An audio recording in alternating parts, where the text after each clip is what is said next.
Ibu guru semuanya. Selanjutnya kita sajikan pengajian kedua, yakni Bapak Ahmad Aminuddin yang akan menyampaikan tentang budaya positif, kesepakatan dan keyakinan kelas. Silakan untuk Bapak Aminuddin. Terima kasih. Assalamualaikum warahmatullahi wabarakatuh. Waalaikumsalam warahmatullahi wabarakatuh. Selamat pagi. Selamat paginya kurangnya semangat ya. Selamat siang, Pak. Oh ya, selamat siang. Baik, kalau misalnya selamat pagi, Bapak Ibu tepuk tangan satu kali ya. Selamat pagi satu kali. Selamat siang dua kali. Selamat sore tiga kali. Selamat malam tidak tepuk. Karena malam banyak orang tidur. Siap ya? Selamat siang, selamat pagi, selamat malam. Harus menyanyi.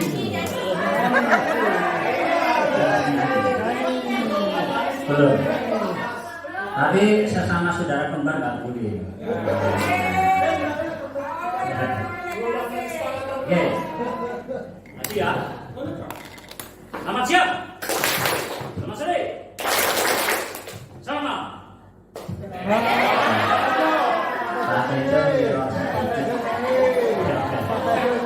Baik, jangan takut Pak Bejo, nggak usah nyanyi kita ya. Nggak usah nyanyi. Ya, baik Bapak Ibu sekalian, saya ingin mematikan satu usaha nasional lagi ya. Jadi itulah saya merdeka ya. Merdeka, merdeka, merdeka. Alhamdulillah semuanya merdeka, merdeka belajar. Baik Bapak Ibu sekalian, ini wajah saya yang terakhir. Ya, kalau terakhir sekali rambutnya habis ini. Ya, baik. Nama saya sudah jelas, tidak ada yang disembunyikan, di sini juga sudah ada. Oke, kita lanjut aja. Nah, Bapak Ibu sekalian, kalau kita bicara tentang budaya positif, ya tadi Pak Winano sudah menjelaskan budaya positif. Kita coba mencontohkan, ya kalau keyakinan kelas dan kesepakatan kelas ini adalah salah satu contoh budaya positif yang bisa kita lakukan. Ya. Contoh utama sekarang, kita melakukan kesepakatan kelas. Kita berada di kelas workshop, ya. Di kelas workshop kita melakukan kesepakatan kelas.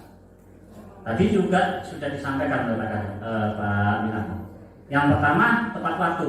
Bapak Ibu sekalian sudah tepat waktu masuk. Kemudian yang izin jika keluar ruangan harus izin, tidak nyelonong. Ya. Kemudian mengacungkan tangan jika bertanya. Yang keempat, semua peserta aktif dan fokus mengikuti setiap kegiatan.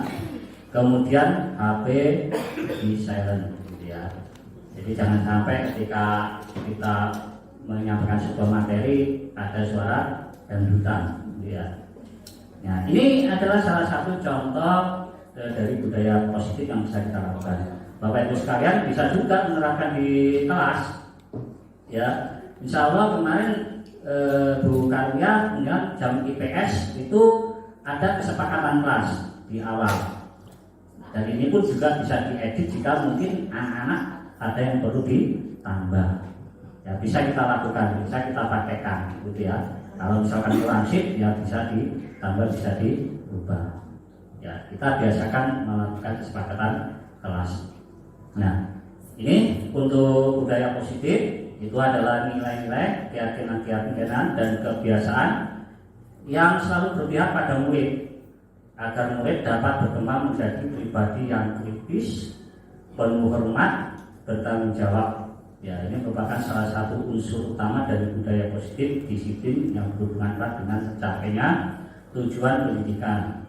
Ya, paling tidak kita memahami bahwa kalau kita baca budaya positif, kemungkinan masih banyak kurangnya gitu ya di lingkungan kita. Tapi yang kita upayakan sekarang, bagaimana budaya positif ini benar-benar menjadi satu budaya positif di sekolah. Mari kita lakukan.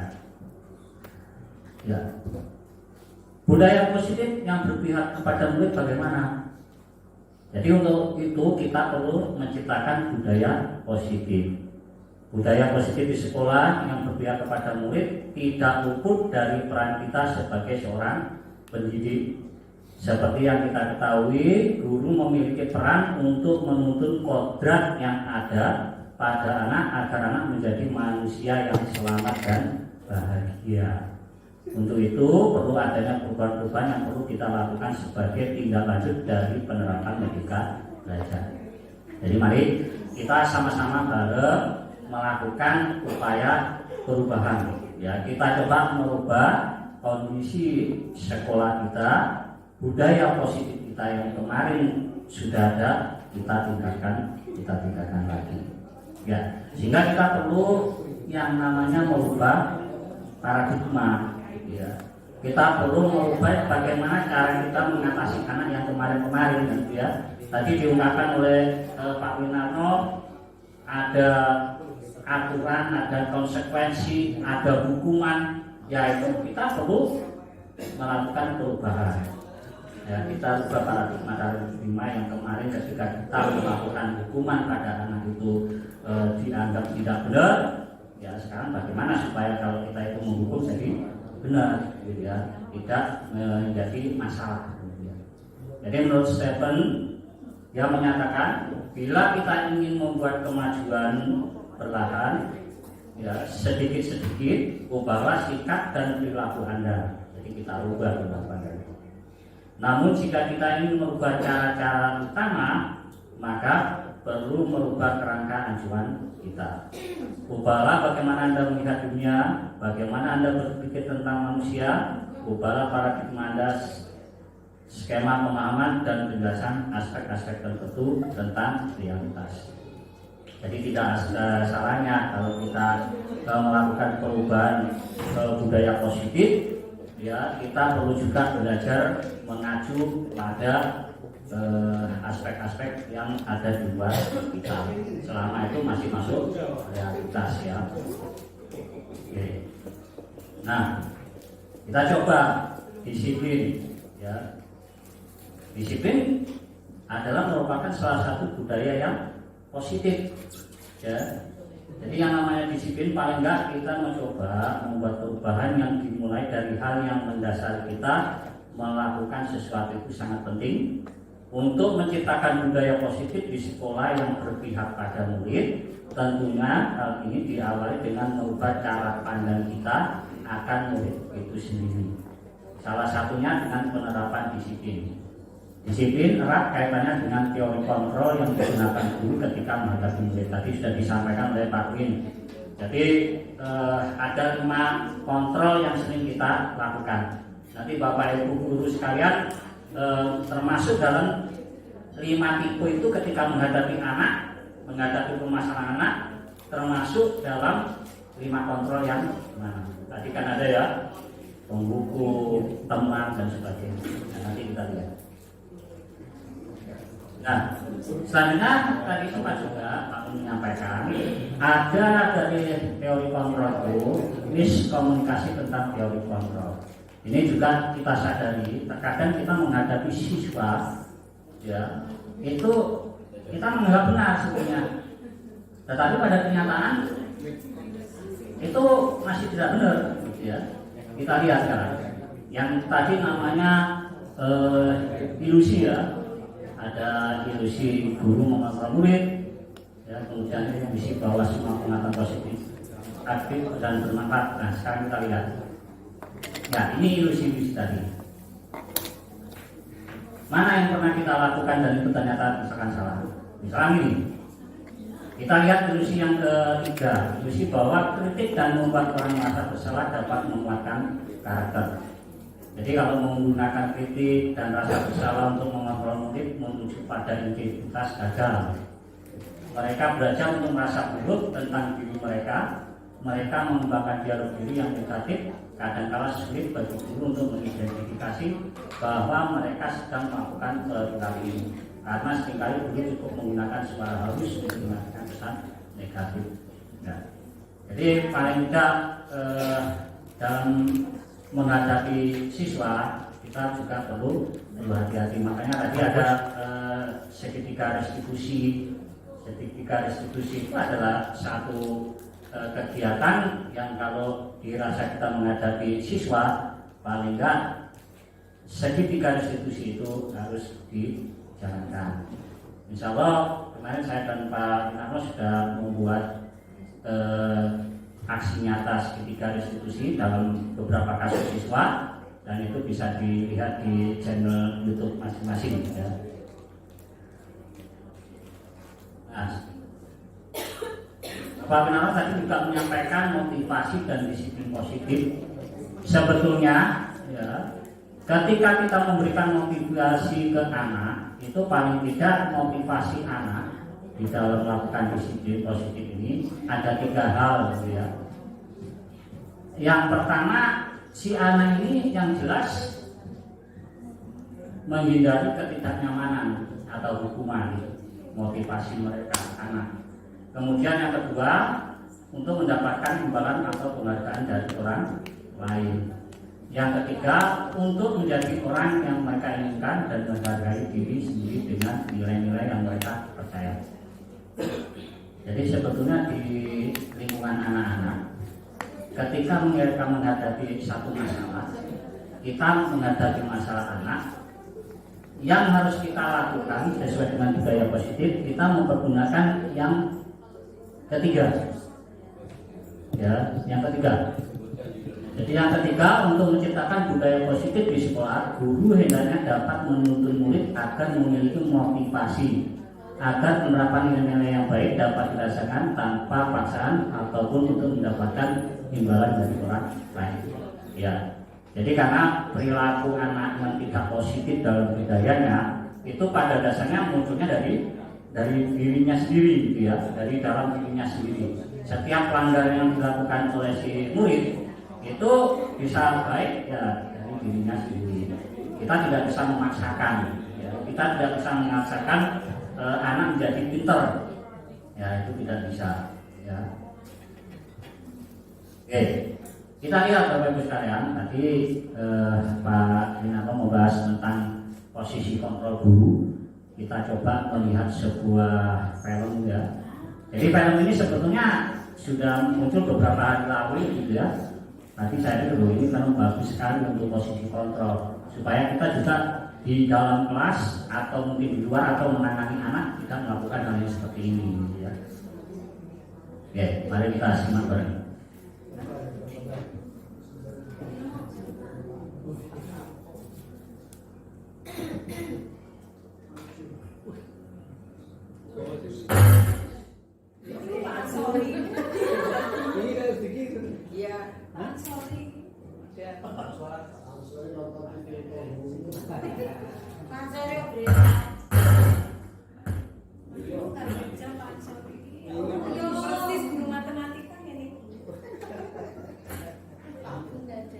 Kalian suara nih Pak.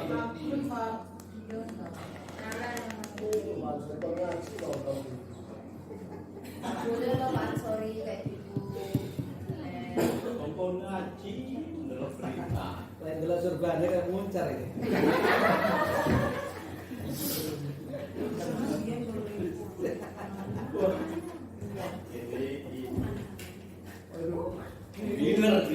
Dulu penjara ini kan dulu.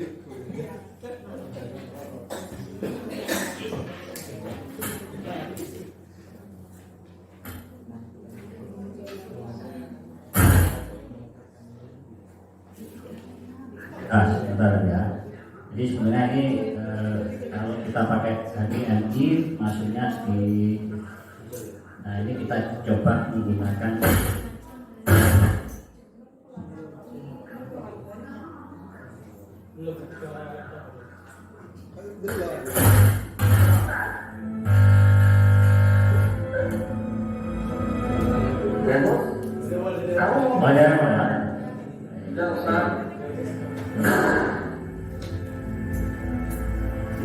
Fauzan, kemana kamu semalam?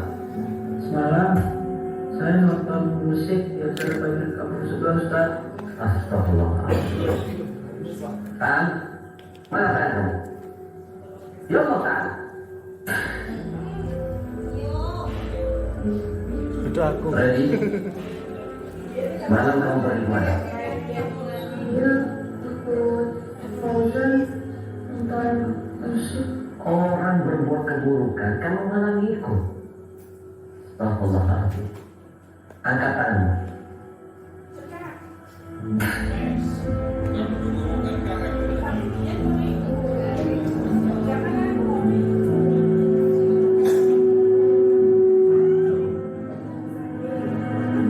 Ramadan. Saya nonton ceramah di TV, Ustaz. Nonton ceramah. Malam-malam nonton ceramah. Bohong kamu. Angkat tangan. Eva. Tolong, yang jujur kamu.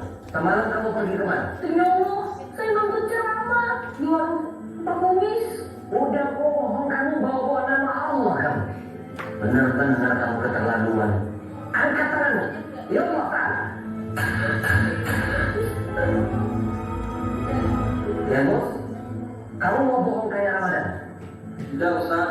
Kemana kamu semalam bos? Ikut Ramadan Ustaz, nonton ceramah di TV.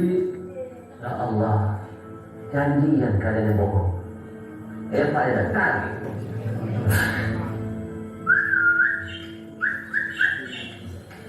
Assalamualaikum. Waalaikumsalam Pak Ustaz. Pak Kumis ada? Enggak ada Pak Ustaz, sedang kuning. Kenapa Pak Ustaz? Main ini. Nak nanya. Budak-budak ini kemarin malam ada enggak main ke sini? Kemarin malam. Panggil kemarin Bang Cik. Diam Bang. Oh, malam Jumat kemarin Pak Ustaz. Iya Bang Cik. Bukan cuma malam Jumat Pak Ustaz. Malam-malam yang lainnya pun sering banget nonton TV kami. Tapi nonton ya. Tapi Pak Ustaz, mereka kesini menonton acara ceramah di TV. Ini ya aku. Soalnya udah ini apa? Jadwal ceramah-ceramah Ustaz-Ustaz terkenal di TV Pak Ustaz. Ngapa Pak Ustaz?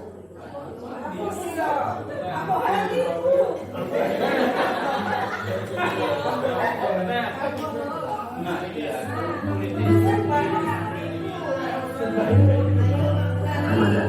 Apa ya? Ambil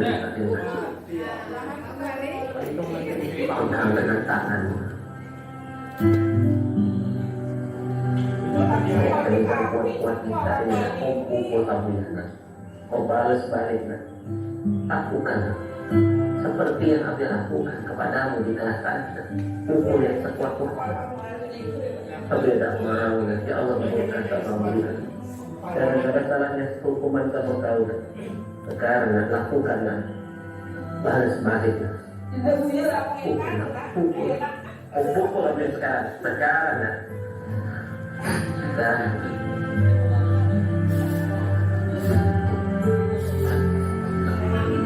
sekarang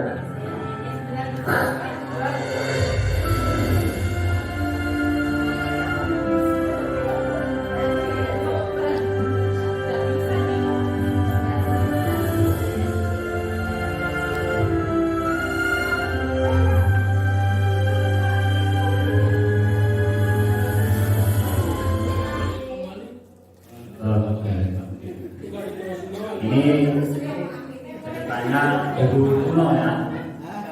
Kalau saya sudah sering juga ya, tapi sebenarnya salah kita dan saya PR pernah kena juga. Tapi saya kira untuk Bapak Ibu sekalian kita mari berupaya untuk menghindari hal yang seperti ini ya. Kita coba menghindari ya. Kalau misalkan dulu 2, 3, 5 atau 10 tahun yang lalu kita melakukan hal seperti itu, ya mulai sekarang kita mencoba ya, budaya positif kita wujudkan dalam menangani siswa. Ya mungkin aja dari beberapa guru kemarin di salah satu SMA ada yang pernah kita punya guru gitu ya. Tetapi katanya ya ada apa-apa motivasi, ya nggak masalah. Ya. Cuma kan itu hanya anak tertentu. Ya. Cuman kalau misalkan anak yang tidak terima, ya itu yang respon. Mari kita mulai berubah diri, kita melakukan perubahan. Ya. Nah sekarang kita lihat apa yang dilakukan seorang guru tadi dari 5 kontrol yang sudah Bapak Ibu sekalian pahami tadi. Ya. Jadi guru memiliki posisi kontrol. Yang pertama kita itu sebagai penghukum, ya sebagai penghukum. Kemudian yang kedua, ya, dan membuat orang merasa bersalah. Ya. Yang ketiga teman, friend. Ya. Friend. Yang keempat monitor, pemantau. Yang kelima manajer. Jadi kalau dikatakan tadi juga paling mudah kita itu harusnya sebagai seorang manajer. Jadi guru juga jadi manajer, bukan pegawai pengajar manajer. Bapak Ibu guru bisa jadi manajer, gitu ya. Tetapi tentunya dengan siswa, ya bukan manajer Bapak Ibu. Apa yang kita lihat tadi, seorang guru berperilaku sebagai seorang penghukum. Kita coba sekarang introspeksi untuk melakukan kegiatan yang sifatnya baik. Saya ini di posisi kontrol sebagai guru itu sebagai apa? Ya, tadi sebenarnya sudah disampaikan. Posisi kontrol guru yang pertama penghukum. Kita juga sering ke anak-anak ya, patuhi aturan saya atau awas. Ya, kamu selalu saja salah. Dan ternyata ini sifat-sifat kita penghukum. Kemudian yang kedua, membuat orang merasa bersalah. Ibu sangat kecewa sekali dengan kamu.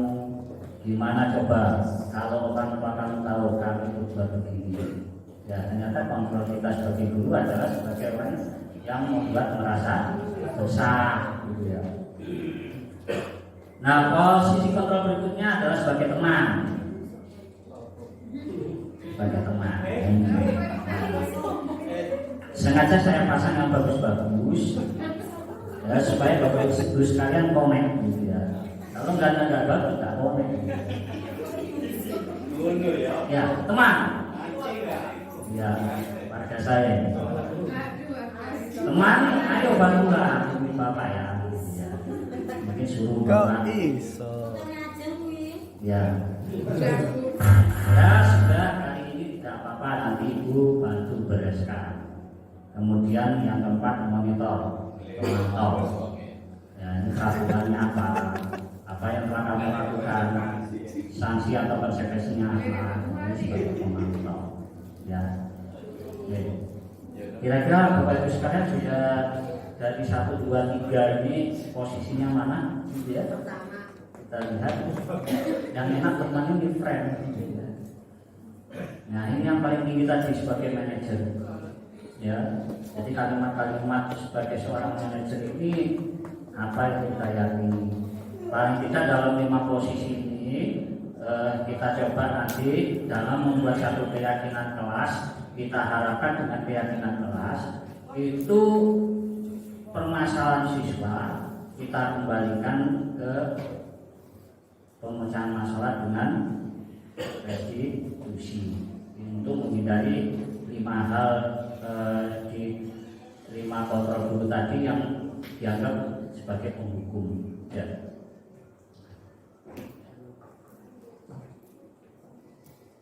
Jadi kesimpulannya dari 5 posisi kontrol yang bisa kita gunakan, posisi sebagai manajer yang sebaiknya kita gunakan dalam menghadapi murid. Guru memposisikan diri sebagai seorang manajer, hendaknya mengerti bahwa fokus masalah ada pada murid itu sendiri. Guru hendaknya membuat murid bertanggung jawab dan mencari solusi atas masalah yang mereka lakukan. Tujuannya adalah untuk menuntun murid mengevaluasi tindakan mereka agar menjadi pribadi yang lebih baik. Jadi kalau sekarang ya anak-anak ini kita ajak untuk mencari solusi untuk memecahkan dirinya sendiri. Nah, selamat Bapak Ibu sekalian. Jadi kesepakatan kelas ini paling tidak kita harapkan dapat membantu lingkungan kelas yang kondusif dan mendukung tumbuhnya budaya positif. Ya, jadi nanti keyakinan kelas itu merupakan kesepakatan kelas yang diyakini bersama oleh guru dan murid selama proses pembelajaran. Jadi nanti dari kesepakatan kelas yang dibuat oleh Bapak Ibu Saudara kalian itu menjadi satu keyakinan kelas di dalamnya. Makanya kadang kesepakatan kelas ini sama aja dengan keyakinan kelas, sama aja dengan keyakinan kelas. Membangun kesepakatan kelas, kita coba ini, kita serius ya. Kalau tadi awal saya sudah membuat kesepakatan kelas, sekarang saya membuat kesepakatan kelas lagi. Kita coba ini. Jadi kita membuat kesepakatan kelas ini. Kita hanya menyebutkan warnanya saja. Kamu lagi nanti jangan salahnya betul. Hijau dan biru. Tidak ada biru daun. Tidak ada biru daun. Kita coba. Nah, kalau misalnya merah yang merah, warna hijau, warna biru, warna coklat, warna putih, warna kuning. Ini bukan biru daun, Pak, tetap hijau. Dan biru. Oke, sepakat ya? Kita coba sekarang teks. Warna putih, hitam, hijau, merah,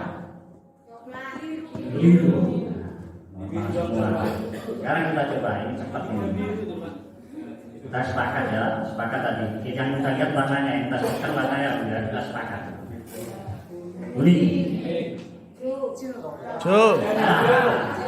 Kita nggak punya sepakat pada kesepakatan tadi yang hanya disebutkan warnanya. Ini kebetulan aja tulisannya coklat, warnanya ternyata hijau. Berarti kan kesepakatan itu bisa dikhianati. Ini kita lihat lagi. Sangat bisa. Ada kesempatan ini. Kurang cepat. Ada data yang kita warna cepat ya. Kuningnya. Kuning. Kelihatan kesepakatan. Kita coba lagi, Pak. Bukan kisruh Pak Mai. Nah, coba. Coba. Ya, misalnya hijau. Dari hijau. Baik, kita coba lagi. Biru. Nah, hati-hati sekarang. Gimana betul ya, Mas? Kita coba ya. Bismillah. Nah, masih pun Bismillah lagi. Ternyata masih ada 27 kan. Ada jeda waktu yang agak terlambat, kita masih berpikir lagi. Oke, lagi. Oke, 1, 2, 3. Ternyata hijau yang muncul. Ya, kenapa bulan selalu terdiam sisu begitu bulan ini? Apa tidak bisa melihat atau membaca? Ya. Terus bulan ini. Oke, sekarang kita hitung lagi 1, 2, 3.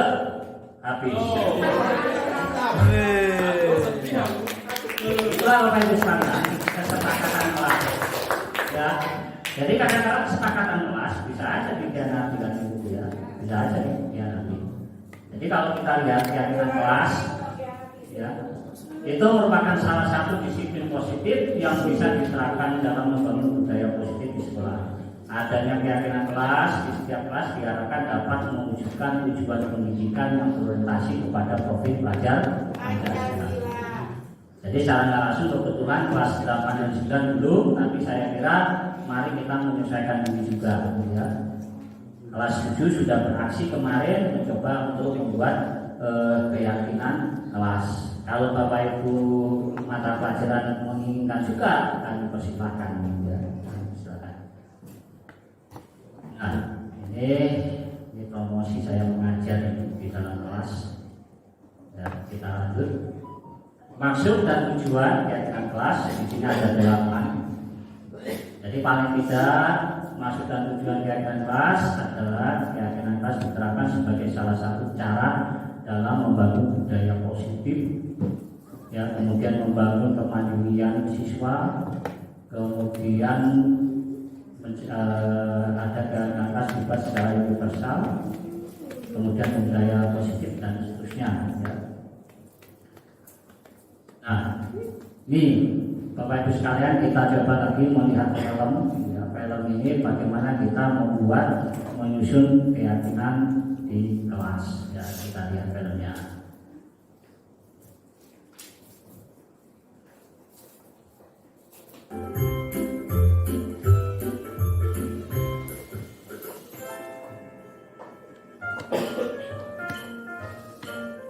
Halo, Bapak Ibu calon guru penggerak. Video ini akan menampilkan 6 panduan yang dapat diterapkan dalam menyusun kesepakatan kelas. Mari kita simak bersama. Izinkan murid untuk menyampaikan masalah yang dihadapi saat ia berada di kelas dan harapan kelas yang membuatnya nyaman.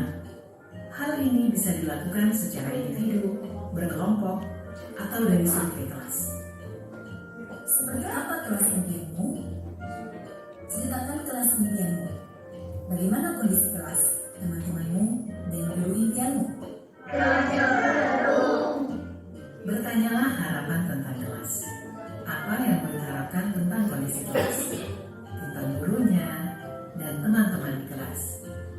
Kemudian tulis hasil diskusi tersebut di papan atau dalam poster. Hal ini memberi kesempatan murid dilibatkan dalam mengatur kelas. Cara ini menjadi lebih efektif dibandingkan hanya memberitahukan hal apa saja yang dilarang dilakukan.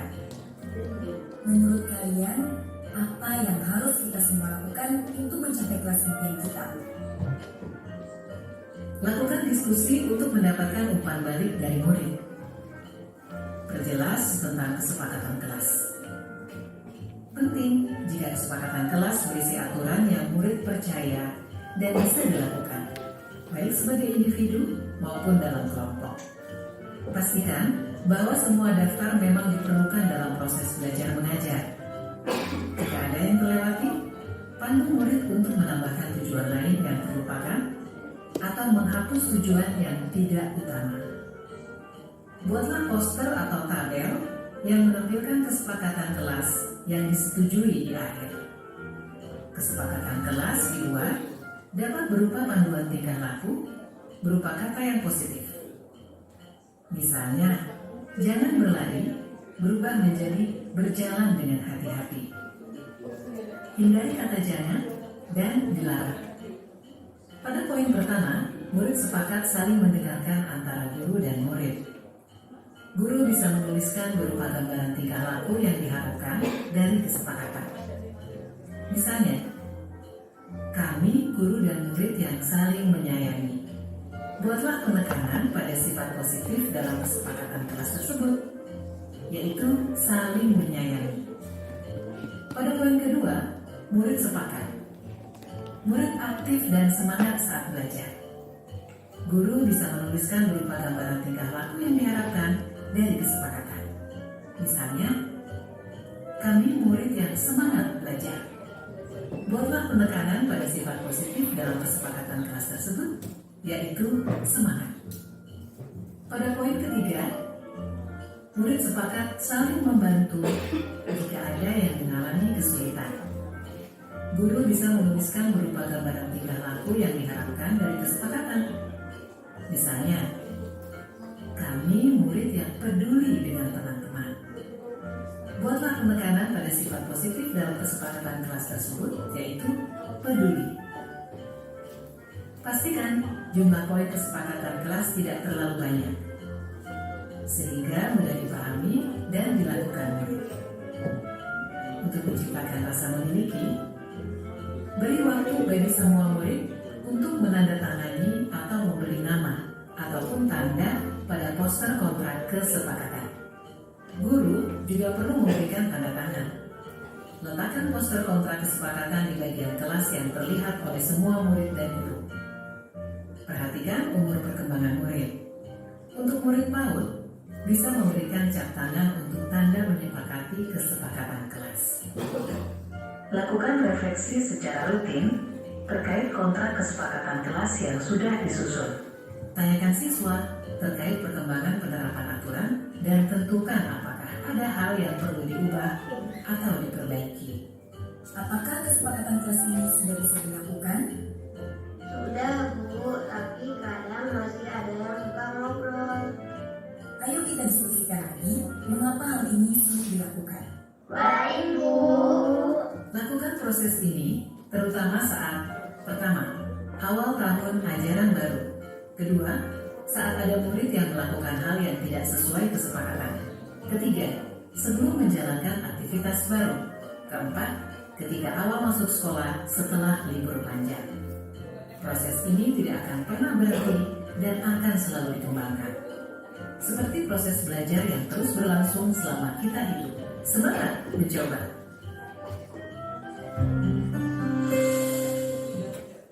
Oke, baik. Itu ya Bapak Ibu sekalian, paling tidak kesepakatan kelas namanya seperti ini. Kalau ini sudah jadi, ya insya Allah Bapak Ibu wali kelas kemarin juga sudah membuat. Ya kalau bisa nanti sebagai bagian dari budaya positif, Bapak Ibu wali kelas bisa juga melakukan kegiatan bersama dengan Bapak Ibu mata pelajaran untuk berunding, ya. Dan disepakati dengan anak-anak, artinya masuk di dalam kelasan ada wali kelas, ada Bapak Ibu guru, kemudian ada anak-anak berunding bersama. Kita membuat kesepakatan kelas. Yang paling tidak dalam kegiatan pembelajaran KBM, kesepakatan kelas itu adalah menjadi salah satu acuan, ya, menjadi salah satu acuan. Hal ini bagaimanapun, misalkan tidak boleh mengganggu atau misalkan ada satu kesepakatan dengan mengganggu dan sebagainya, paling tidak ada satu hal yang bisa menjadi acuan. Oke. Nah, bagaimana sekarang mengatasi masalah dengan misalkan di dalam kelas itu ada murid yang melakukan pelanggaran tidak sesuai dengan satu hal yang disepakati, ya, yang tidak sesuai dengan keyakinan di dalam kelas itu. Paling tidak dengan restitusi nanti kita membantu murid menjadi lebih memiliki tujuan disiplin positif, ya. Tujuannya adalah menjadi orang yang menghargai nilai-nilai kebajikan yang mereka percayai. Kemudian ketika murid berbuat salah, guru akan menanggapi dengan mengajak murid berefleksi. Kemudian pendekatan restitusi tidak hanya menguntungkan korban, tetapi juga menguntungkan orang yang telah berbuat salah. Jadi sesuai dengan ilusi tadi, ya, jangan sampai anak-anak itu juga karena menjadi posisi terpojok di dalam kelas menjadi orang anak murid yang divonis selalu bersalah, jadinya minder, ya, jadi minder. Ini Bapak Ibu sekalian, yang dimaksud tadi segitiga restitusi, ketika satu anak melakukan pelanggaran keyakinan kelas, ada beberapa hal yang perlu kita lakukan. Ya. Pertama, kita melakukan validasi tindakan yang salah. Ya. Kamu tentu punya alasan, kamu mengapa melakukan hal yang mengganggu teman di dalam kelas. Itu kan mengganggu kesepakatan kelas. Adakah cara yang lebih efektif untuk mendapatkan apa yang kamu butuhkan dengan misalkan kamu mengambil pulpen teman? Itu kan tidak sesuai dengan kesepakatan kelas, karena kesepakatan kelas itu butuh yang kondisi aman, misalkan seperti itu. Itu pertanyaannya, ya. Kita memvonis langsung, kamu mencuri, dan gitu. Jadi kita mencari validasi tindakan yang salah. Kemudian setelah itu, Bapak Ibu sekalian, kita coba menghadapi anak yang salah ini menstabilkan identitasnya. Ya. Setelah dia sudah ketahuan melakukan satu kesalahan, kita sudah melakukan memvalidasi tindakan yang salah, kita melakukan menstabilkan identitas. Karena ketika anak tertuduh itu juga dalam kondisi emosi yang tidak karu-karuan, tercampur aduk, ya. Kita stabilkan identitasnya. Ya, setiap orang pasti pernah melakukan kesalahan. Ya, kamu bukan satu-satunya yang pernah melakukan hal ini. Ya, itu kan menstabilkan. Jadi maksudnya kita ada. Setelah itu yang ketiga, kita menanyakan keyakinannya. Karena di kelas sudah ada keyakinan kelas yang disepakati bersama dan ditandatangani bersama tadi, ya. Langsung keyakinan kelas apa yang telah kita sepakati. sekali. Oh, saya tidak boleh. Di situ ada tulisan menciptakan kelas yang kondusif karena saya melakukan rame dan sebagainya. Ya, ini artinya kita menanyakan keyakinan ke anak itu tentang keyakinan. Nah, itu salah satu, Bang.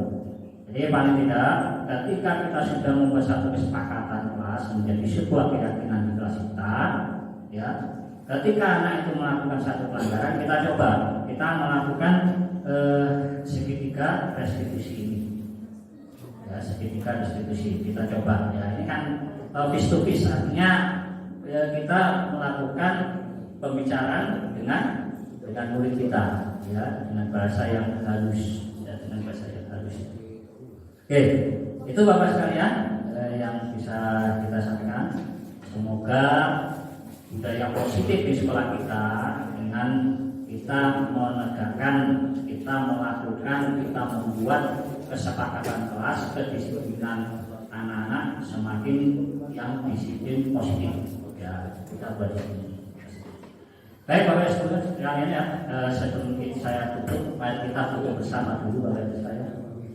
Ya, biasa kalau webinar kita tutup bareng gitu ya. Jadi Bapak Ibu sekalian yang asik ya tutup bersama. Oke, kita coba. Ini kameranya lumayan Sony. Kamera Sony. Kamera Sony. Bahasanya Inggris, saya kan sama bahasa Inggris. This is tes Sony. Kita coba mengetes teknologinya Sony. Dengan sistem baru kita dapat merubah monitor kamera dan mengambil fotomu. Nah, bagaimana cara memfotonya? Bapak Ibu duduk di tempatnya menghadap monitor. Monitornya di sana bukan saya. Kalau saya malah nggak jadi. Bisa-bisa jatuh cinta saya.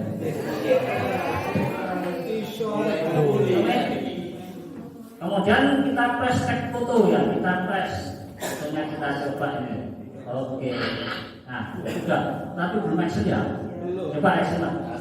Gaya pakai baju warni atau apa ya? Kita hitung ya. Ayo gaya Bapak saya. 1, 2, 3. Kita tunggu. Karena sudah 100 komplit, kita coba sekarang dicetak sekarang ini. Jadinya bagus apa enggak? Bapak Ibu sekalian, ternyata seperti ini jadinya, ini sayang sekali. Terima kasih Bapak Ibu sekalian. Assalamualaikum warahmatullahi wabarakatuh. Merdeka. Ternyata pintar membuli ya. Kenapa deh? Baik Bapak Ibu semuanya, demikian tadi materi yang disampaikan oleh dua pemateri hebat kita, Calon Guru Penggerak Angkatan 7 di SMP Negeri 2 Banyuwangi. Semoga apa yang disampaikan oleh kedua pemateri ini bermanfaat bagi kita semua dan menjadi budaya positif di lingkungan sekolah kita semua. Baiklah, demikian yang dapat saya sampaikan. Saya akhiri. Wassalamualaikum warahmatullahi wabarakatuh.